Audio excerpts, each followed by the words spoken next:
county yote ambayo ilikuwa imetumia fedha za development, maana tumekuwa na challenges na mambo ya procurement, EPG. Hakuna county ambazo zimefanya procurement.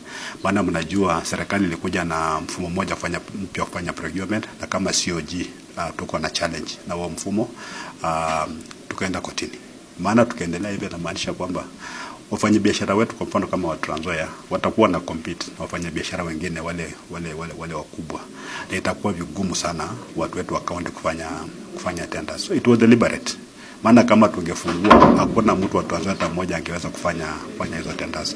Hiyo kesi nitakana kuamuliwa. Tulikuwa tumepewa interim orders, na sisi tunasukuma tukua na ile manual procurement na tumia IFMIS. Hata ingine kama inahitajika we can use all of them. Lakini kusema tu ipo procurement pekee, na mnajua wakati mwingine systems sina fail.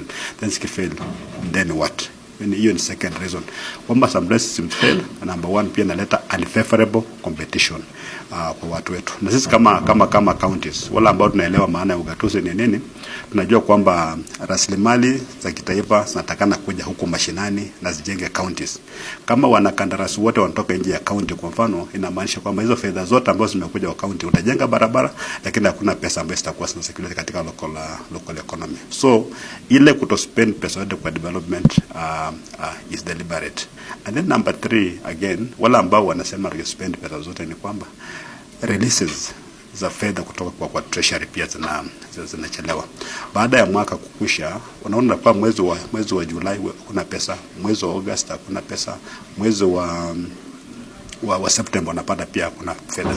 Na hiyo tayari ile kuota ya kwanza ifanye nini imekamilika. Tunaona wengine wanasema at vote on account. That time unajua ndio wakati pia tunaunda mabajeti. Na budget tunajua hata ilichelewa sana kwenda ku approve na county assembly.